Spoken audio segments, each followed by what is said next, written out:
اللہ اللہ اللہ اللہ اللہ اللہ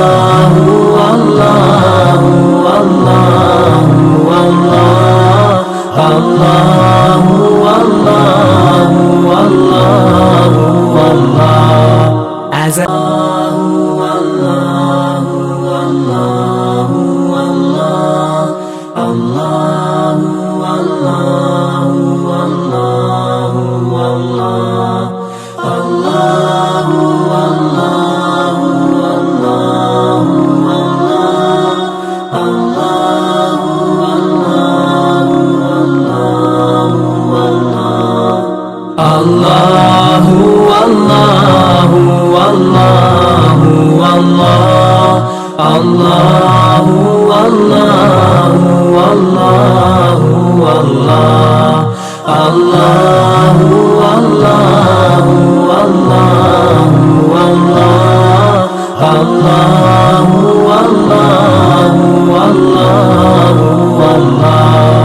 as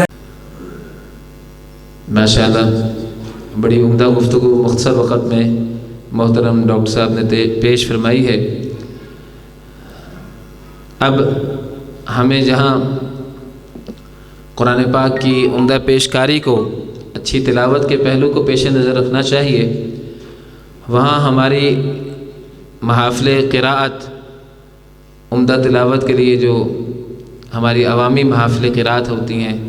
ان کے اندر جو خوبصورتی کے اور حسن کے پہلو ہیں، انہیں بھی، اور اسی طرح جو پہلو افراط و تفریح سے تعلق رکھتے ہیں، ان کے بھی جائزے کے لیے میں دعوت سخن دوں گا۔ بہت ہی محترم المقام الشیخ ڈاکٹر عبید الرحمن محسن حفظہ اللہ کو وہ تشریف لائیں اور اپنی گزارشات جو ہیں سامعین کے سامنے پیش فرمائیں۔ ڈاکٹر عبید الرحمن محسن صاحب۔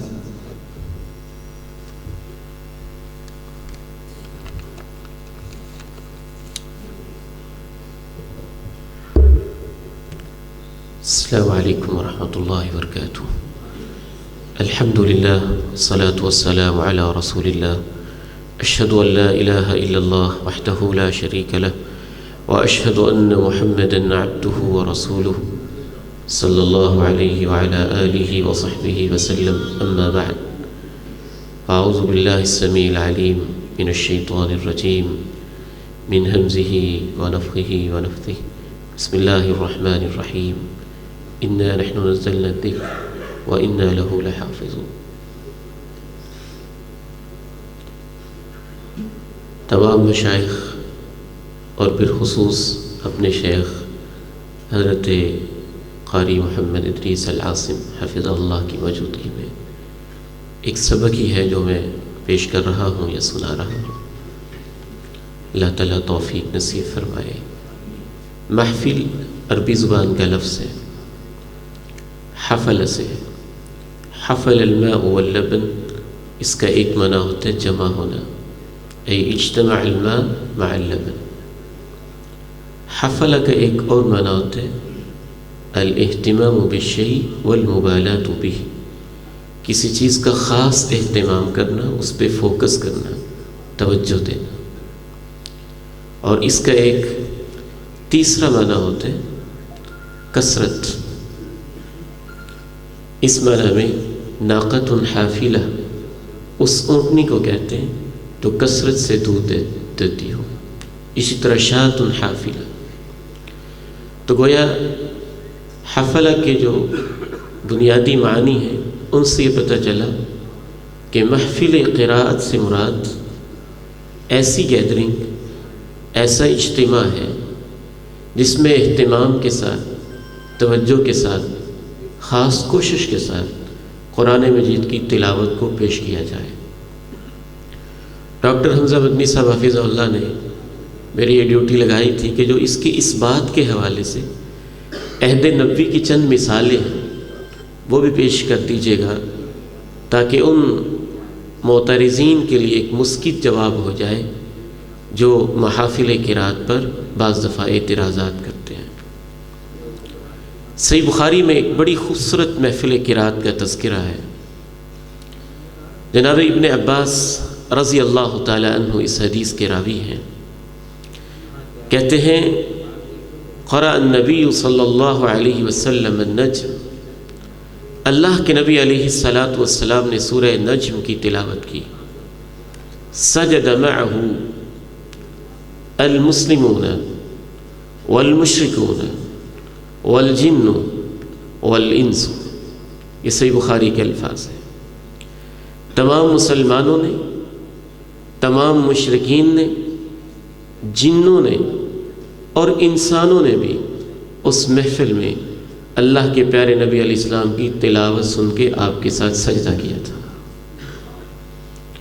میرے علم کے مطابق یہ سب سے ایک بڑی گیدرنگ ہے ہماری محفل قراءت کے اندر، جس کا تذکرہ اتھینٹک اور مستند ترین کتاب اصح الکتب بعد کتاب اللہ صحیح البخاری کے اندر موجود ہے، جس سے جہاں محفل ثابت ہوتی ہے وہاں یہ بھی ثابت ہوتا ہے کہ قرآن مجید کی محفل میں اتنی تاثیر ہوتی ہے کہ وہ ضدی معاندین اور بغض و عناد سینوں کے اندر سموئے ہوئے لوگ جب ایک قرآن پڑھنے والا قرآن پڑھتا ہے تو ان کو بھی اللہ سجدہ ریزیاں نصیب فرما دیتا ہے۔ وہ من گھڑت اور ضعیف قسم کی روایات جس میں غرانیق کا اضافہ ہے وہ تو ضعیف ہیں، لیکن یہ اصل واقعہ صحیح صورتحال کی عکاسی صحیح بخاری میں موجود ہے۔ صرف یہی نہیں بلکہ ایک اور حدیث سے یہ اہتمام بھی ثابت ہوتا ہے کہ رسول اللہ صلی اللہ علیہ وسلم بعض صحابہ کی ڈیوٹی لگاتے ہیں کہ ایک محفل برپا ہونی ہے قراءت قرآن کی، اس کے لیے اناؤنسمنٹ کرو، اعلان کرو، لوگوں کو جمع کرو، پھر لوگوں کو جمع کیا جاتا ہے، لوگ اکٹھے ہوتے ہیں اور اکٹھا کرنے کے بعد خود اللہ کے پیارے نبی علیہ الصلاۃ والسلام اپنی زبان اقدس سے اور سینہ اطہر کے اندر سے نکلے ہوئے رب کریم کے الفاظ اس محفل میں تلاوت کرتے ہیں۔ یہ حدیث جس کا میں ابھی آپ کے سامنے ذکر کر رہا ہوں یہ صحیح مسلم کی حدیث نمبر 557۔ اس کے راوی بیان کرتے ہیں کہ رسول اللہ صلی اللہ علیہ وسلم نے اپنے صحابہ سے کہا احشدوا لی حشدا ای اجمعوا لی جمعا، میرے لیے صحابہ کو اکٹھے کرو، جمع کرو اور ان کو ایک جگہ پہ بٹھاؤ۔ باقاعدہ یہ الفاظ آپ نے استعمال کیے اور ڈیوٹی لگائی، آپ اس کی گہرائیوں میں چلتے چلے جائیں اور یہ جمع نبوی کا جو لفظ استعمال ہوا تھا احشدوا، میرے لیے جمع کرو، اس سے جہاں محفل ثابت ہوتی ہے وہاں وقت کے تقاضوں کے ساتھ ساتھ جمع کرنے کے لیے اناؤنسمنٹ کا کوئی بھی انداز، کوئی ایڈورٹائزمنٹ، کوئی اشتہار، کوئی فیس بک، کوئی واٹس ایپ، یہ بھی اس سے مترشح ہو رہا ہے۔ آپ فرماتے ہیں کہ صحابہ کو جمع کرو، میرے لیے جمع کیا جاتا ہے، صحابہ کرام جمع ہوتے ہیں اور کوئی مسئلہ آپ نے بیان نہیں کیا، آپ تشریف لاتے ہیں، قل هو اللہ احد سورہ الاخلاص کی تلاوت فرماتے ہیں اور اس سے پہلے کہتے ہیں کہ صحابہ کو جمع کرو، میں نے قرآن کا تیسرا حصہ پڑھ کے آج سنانا ہے۔ جمع ہو جاتے ہیں، سورہ اخلاص کی تلاوت فرماتے ہیں اور اس کے بعد آپ صحابہ سے کہتے ہیں میں نے تمہیں کہا تھا نا کہ ثلث القرآن میں پڑھوں گا، الا انہا تعدل ثلث القرآن، آگاہ رہیے گا کہ سورۃ الاخلاص جو میں نے تلاوت کی ہے یہ قرآن کے تیسرے حصے کے برابر ہے۔ بہت واضح دلیل ہے محفل قراءت کی اور اس کے لیے گیدرنگ اور لوگوں کو جمع کرنے کی۔ رسول اللہ صلی اللہ علیہ وسلم ایک بہت بڑے اجتماع کو بھی قرآن مجید سنا رہے ہیں اور باقاعدہ اس کے لیے جمع فرمانے کا مطالبہ بھی فرما رہے ہیں۔ ایک اور حدیث میں آتا ہے کہ رسول اللہ صلی اللہ علیہ وسلم جناب ابو موسیٰ اشعری رضی اللہ تعالی عنہ سے جب آپ نے یہ کہا تھا، یہ تو صحیح بخاری کی حدیث ہے، لقد اوتیت مزمارا من مزامیر آل داود، آل داود کا ایک ساز ہے جو تجھے نصیب ہو گیا ہے، حسن صوت کو آپ نے تشبیہ دی، اعلی صوت کے ساتھ کہ آل داؤد کا ایک ساز ہے جو اللہ نے تیری آواز کے اندر رکھا ہے۔ اس کی شرح کرتے ہوئے امام ابن حجر رحمہ اللہ نے فتح الباری میں اس حدیث کے مختلف طرق جمع کیے ہیں، اور ان طرق کے اندر یہ بھی امام ابن حجر نے فتح الباری میں لکھا ہے کہ اللہ کے نبی علیہ السلام نے خود بھی جناب ابی موسیٰ اشعری کی تلاوت کو سنا، حتیٰ کہ ہماری ماؤں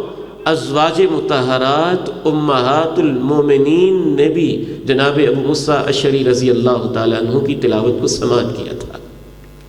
اور جب سنا تو پھر آپ نے یہ کہا تھا لقد اوتیت مزمارا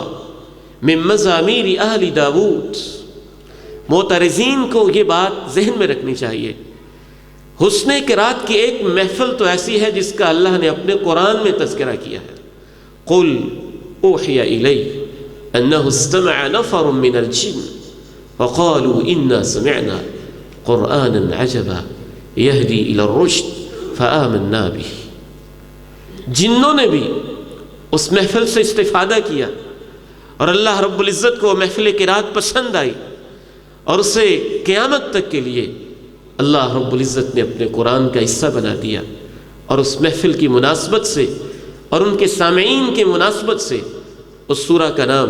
سورۃ الجن رکھ دیا۔ امام ابن تیمیہ رحمہ اللہ فتاوی میں لکھتے ہیں وَأَمَّا قِرَاءَةُ وَاحِدٍ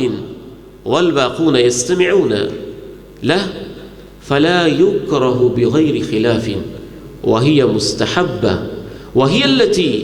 كَانَ الصَّحَابَةُ يَفْعَلُونَهَا كَأَبِي مُوسَىٰ وَغَيْرِهِ۔ 5ویں جلد صفحہ 345۔ یہاں ابن تیمیہ رحمہ اللہ فرماتے ہیں کہ لوگ جمع ہوں، ایک پڑھ رہا ہو اور باقی سن رہے ہوں، یہی محفل کی اسپرٹ ہے، روح ہے،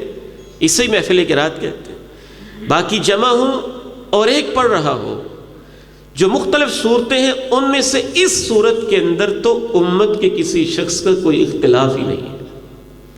گویا کہ محفل حسن قرات پر تو اجماع امت ہے، اس پر کوئی دو رائے نہیں ہے اور کوئی اختلاف نہیں پایا جاتا ہے۔ چند ایک لوگ جو اس دور کے اندر پیدا ہوئے ہیں وہ بلا وجہ چند غلطیوں کو بنیاد بنا کر اس کے اوپر اعتراض اٹھاتے ہیں۔ کیا اس کی برکت ہوتی ہے؟ مجتمع قوم فی بیت من بیوت اللہ یتلون کتاب اللہ ویتدارسونہ فیما بینہم الا نزلت علیہم السکینہ وغشیتہم الرحمہ وحفتہم الملائکہ وذکرہم اللہ فی من عندہ۔ 4 انعامات اس حدیث میں نبی علیہ السلام نے بتائے ہیں۔ ایک 5واں انعام، اس سے ہدایت کے دروازے کھلتے ہیں۔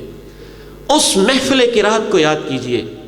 جو نجاشی کے شاہی دربار میں منعقد ہوئی تھی، اور اس کی تلاوت کرنے والے صحابی جلیل تھے، اور اس میں ہدایت کے ایسے دروازے کھلے تھے کہ جو قرآن کے منکر اور عیسائیت کے ماننے والے ہیں ان کے بال بھی قرآن کی تلاوت کو سن کے بھیگ گئے تھے۔ دلوں میں نرمی پیدا ہوتی ہے، گداز پیدا ہوتا ہے، ہدایت کے راستے کھلتے۔ یہ 5واں انعام ہوتا ہے۔ ایک نور دل کے اندر پیدا ہوتا ہے، یہ ایک 6واں انعام ہوتا ہے۔ 7واں ایمان میں اضافہ ہوتا ہے۔ 7ویں اس کی برکت، اس سے شوق بڑھتا ہے، معاشرے کے اندر قرآن کا ماحول پیدا ہوتا ہے، بچے شوق رکھتے ہیں کہ ہم بھی اس جیسی تلاوت کریں، وہ قرآن کی طرف آتے ہیں، مدارس اس سے آباد ہوتے ہیں۔ اور میرے شیخ حضرت قاری ادریس عاصم حفظہ اللہ نے مجھے راجوال ادارے میں بیٹھ کے ایک نصیحت کی تھی، اور کہا تھا، میں اس ادارے کا نام لینا مناسب نہیں سمجھتا، کہ انہوں نے قرآن کی آواز بند کی، اور وقت کے بڑے بڑے علماء کوشش کرتے رہے ادارہ چل جائے،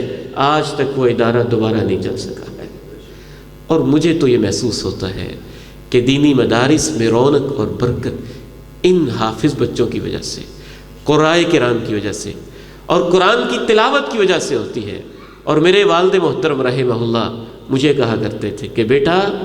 قرآن پر میرا اتنا ایمان ہے، ایک جنگل ہو، بیاباں ہو، صحرا ہو، ویرانہ ہو، کوئی وہاں پہ رویدگی نہ ہو، کوئی چیز نہ اگتی ہو، اگر آپ وہاں بیٹھ کے قرآن کی تلاوت شروع کر دیں تو کچھ عرصے کے بعد جنگل بھی ہرا بھرا ہو جائے گا۔ اس میں اللہ رب العزت نے یہ برکت بھی رکھی ہوتی ہے۔ اور ایک چیز، اس سے انسانوں کو توبہ کا موقع ملتا ہے۔ آج میڈیا کا دور ہے، واٹس ایپ، فیس بک کا دور ہے، انسانوں کو کانوں کے چسکے پڑے ہوئے ہیں۔ جب وہ قرآن کی محفل کی طرف، تلاوت کی طرف آتے ہیں، ایک ڈرائیور سے، میرا اپنا جو ڈرائیور ہے نا، عرصہ ہو گیا اس کو میرے ساتھ چلتے ہوئے، کہتا ہے کہ جب سے میں نے قرآن کی تلاوت سننا شروع کی ہے، میرا گانے اور میوزک سننے کو دل ہی نہیں چاہتا ہے۔ سینکڑوں ایسے لوگ ہیں، ہزاروں ایسے لوگ ہیں جو خوبصورت آواز اور تلاوت کی وجہ سے بہت ساری برائیوں سے باز آ جاتے ہیں اور وہ نیکی کی طرف آ جاتے ہیں، توبہ کی ان کو توفیق مل جاتی ہے اور اس طرف بڑھتے ہیں۔ اور ایک آخری برکت وہ میں آپ سے شیئر کرتا چلوں، وہ آپ سامنے سٹیج پہ دیکھ رہے ہیں۔ انشاءاللہ قرآن مجید وہ پلیٹ فارم ہے جس پہ امت آج بھی متفق ہو سکتی ہے۔ قرآن کی تلاوت، قرات ایک ایسا پلیٹ فارم ہے جس پہ امت کم از کم اکٹھی ہو جاتی ہے۔ اکٹھے ہونے کے چانسز ہوتے ہیں، امکانات ہوتے ہیں، قربتیں بڑھتی ہیں، دل قریب ہوتے ہیں۔ وَاعْتَصِمُوا بِحَبْلِ اللَّهِ جَمِيعًا وَلَا تَفَرَّقُوا کا ایک ہلکا سا منظر ہمیں دکھائی دیتا ہے۔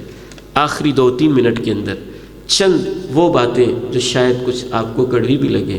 وہ بھی میں آپ سے شیئر کرنا چاہتا ہوں۔ اس میں سر فہرست یہ ہے کہ ہماری محافل میں بعض ایسی علامتیں ہیں جس سے محسوس ہوتا ہے کہ کہیں ریاکاری کے فتنے کے اندر ہم مبتلا نہ ہو گئے ہوں۔ سب سے پہلے جہنم کا افتتاح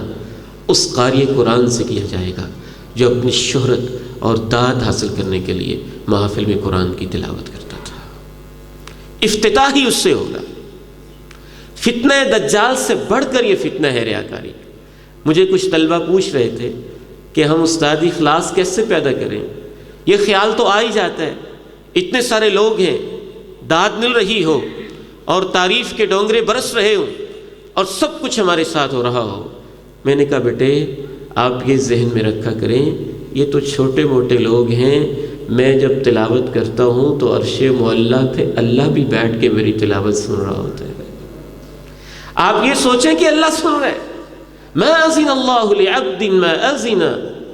اللہ کسی بات کو اتنی محبت سے نہیں سنتا جتنی محبت سے اس تلاوت کو سنتا ہے جو اس کا ایک نبی یا اس کے قرآن کا ایک قاری تلاوت کر رہا ہوتا ہے۔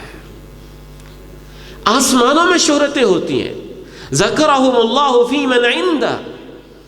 اور خصوصاً فیس بک اور واٹس ایپ کے بڑھنے سے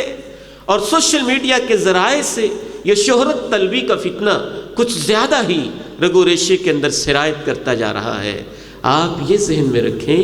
کہ تلاوت سے تو آسمانوں میں شہرت ہوتی ہے۔ اللہ تذکرے کرتے ہیں کہ قرآن کا فلاں قاری دیکھو میرے قرآن کو کتنے خوبصورت انداز میں پڑھ رہا ہے، فرشتوں کے سامنے آپ کے تذکرے ہو رہے ہوتے ہیں اور آپ چھوٹے موٹے لوگوں کے لیے تلاوت کیوں کر رہے ہوتے ہیں؟ اگلی بات، تلاوت کے دوران جس وجہ سے لوگ ان محافل کی مخالفت کرتے ہیں، بڑے افسوس کے ساتھ ان محافل میں کچھ قرائے کرام کا انداز ایسے ہو گیا ہے جیسے کسی دور میں اہل بدعت اپنی قوالیوں میں اور اہل بدعت اپنی نعت کی محافل کے اندر ان کے انداز ہوتے تھے۔ قرآن عظیم کلام ہے، اس کے کچھ آداب، ایٹیکیٹس ہیں۔ یہ ایک پروقار عظیم ہستی کا کلام ہے اور اس کو پڑھتے ہوئے آپ پہ خشوع کی کیفیت ہو۔ آپ تلاوت کے دوران ہی ہاتھ ہلا ہلا کے کہیں جواب دے رہے ہیں، کہیں لوگ اٹھ کے کھڑے ہو رہے ہیں، کہیں آپ بار بار اپنے سٹائل میں پانی منگوا رہے، کہیں باتیں کر رہے ہیں، کہیں کچھ کہہ رہے، کہیں کچھ کہہ رہے، اور کہیں آپ داد طلب کر رہے ہیں تلاوت کو روک روک کے، کہیں نعرے لگ رہے ہیں اور کہیں نعرے تکبیر کی آوازیں بلند ہو رہی ہیں اور اس وجہ سے کلام اللہ کو روکا جا رہا ہے۔ یہ سب وہ چیزیں ہیں جس وجہ سے لوگوں کو ان محافل کی مخالفت کا موقع ملتا ہے۔ اور آخری بات عرض کر کے اجازت چاہوں گا، سب سے بڑی کمی اور کوتاہی، اس پر تو اہل فن گفتگو کر چکے ہیں اور کریں گے، وہ ہے کہ آواز کی خاطر اور حسن صوت کی خاطر فنی محاسن کو نظر انداز کر دینا، تجوید کے قواعد کو نظر انداز کر دینا، مخارج کو نظر انداز کر دینا، یہ سب سے بڑی بیماری ہے جس وجہ سے آپ کہیں لہنے جلی اور کہیں لہنے خفی کے مرتکب ہو رہے ہوتے ہیں۔ برحال اسی پہ اجازت چاہتا ہوں، اللہ تعالیٰ ہمیں عمر بھر قرآن کی تلاوت میں مصروف رکھے، اور صرف تلاوت محفل میں ہی نہیں۔ مجھے تو بڑا شکوہ ہے کہ اکثر قراء کرام لگتا ہے جب آتے نا ادارے میں، ان سے پوچھیں قرآن مجید یاد ہے، اکثر منزل نہیں سناتے، کوئی یاد نہیں ہوتا، نہیں یاد ہوتا۔ اس لیے نہیں ہوتا، والد صاحب فرمایا کرتے تھے کہ جتنا انہوں نے محفل میں پڑھنا ہے وہ رکوع یاد ہے، باقی قرآن سے اعراض ہے، اعراض۔ یہ اعراض کی ایک قسم ہے کہ آپ نے جو پبلک میں سنانا ہے وہ رکوع تو آپ کو یاد ہے، کبھی خلوت میں، تنہائی میں، کبھی قیام میں، تہجد میں، رات میں کھڑے ہو کے کبھی آپ نے قرآن کو پڑھا ہی نہیں، اور اس کی تلاوت انفرادی طور پہ اپنی عبادت کے لیے، اپنی اصلاح کے لیے، تزکیہ نفس کے لیے نہ پڑھا، اور بہت سارے قرآن کو ترجمہ اس سے غافل ہیں، پھر تدبر کا مرحلہ اس سے غافل ہیں، پھر عمل کا مرحلہ اس سے غافل ہے، پھر دعوت اللہ کا مرحلہ اس سے غافل ہے۔ امام ابن قیم رحمہ اللہ نے یہ ساری اعراض کی سٹیجز بیان کی ہیں، کسی کا اعراض کیا ہے، کسی کا اعراض کیا ہے، کسی کا اعراض کیا ہے، کسی کے اعراض کی کیا کیفیت ہے، لیکن یہ ہیں سارے ہی اعراض کے پہلو۔ اللہ کے پیارے نبی علیہ السلام وضو سے پہلے، طہارت سے پہلے، چارپائی کو چھوڑنے سے پہلے، تہجد میں کھڑے ہونے سے پہلے، سب سے پہلا کام اپنے بستر پہ بیٹھ کے قرآن کی تلاوت کا کرتے تھے، اور سب سے آخری کام بستر پہ جاتے ہوئے رات کا وہ بھی قرآن کی تلاوت کا کرتے تھے۔ اللہ ہمیں اس طرح کے قاری قرآن بنا دے۔ وآخر دعوانا الحمدللہ۔